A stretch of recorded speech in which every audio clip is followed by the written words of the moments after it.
Forgive us our trespasses as we forgive those who trespass against us. When you forgive someone, we are to forgive those who sin or trespass against us. But when do we do it?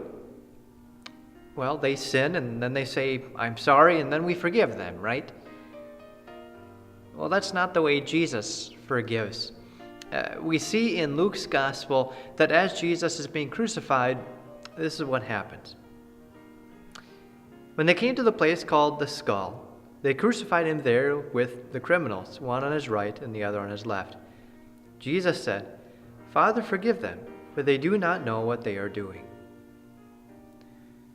These are the ones who inflicted so much pain on Jesus, who couldn't get enough of watching him suffer, beating him, putting the crown of thorns on, slapping him, hurling insults at him. And even as Jesus is dying on the cross, in the hours to come, they will not be done. They will not have enough. They'll still be spewing their hatred at him. And to these, Jesus says, "Father, forgive them."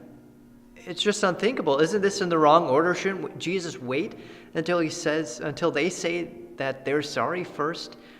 Shouldn't they say they're sorry before Jesus forgives them? Well, this is the surprise of the fifth petition of the Lord's Prayer. God can and does forgive sin even without and before our prayer. God gives us the gospel in which there's pure forgiveness even before we prayed for it or even thought about it. God forgives us. This is important to know because we tend to think that we are forgiven because we say, "I'm sorry," that God forgives me because I say, "I am sorry." But Satan knows how to use this against us. He gets us to wonder if we're actually sorry enough, and if not, well, maybe God doesn't and won't forgive me. But forgiveness isn't something that we earn. No, that's why Jesus says, "Father, forgive them, for they do not know what they are doing." We are those who do not know what we are doing. We can look back on each and every day that we live and see that this is true of us.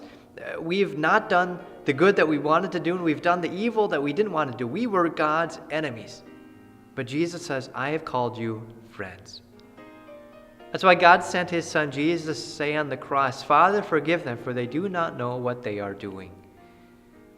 All of your forgiveness is contained not in you being so sorry, but totally and only in his forgiveness and love for you. He forgives you even before you ask. So what's the point in praying this petition, "Forgive us our trespasses as we forgive those who trespass against us"? Well, to learn God's grace. What God does for you, you can do for others. It's hard to forgive other people their sins when they sin against us.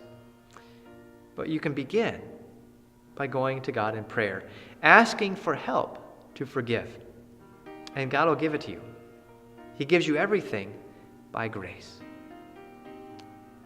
Forgive us our trespasses as we forgive those who trespass against us. Amen.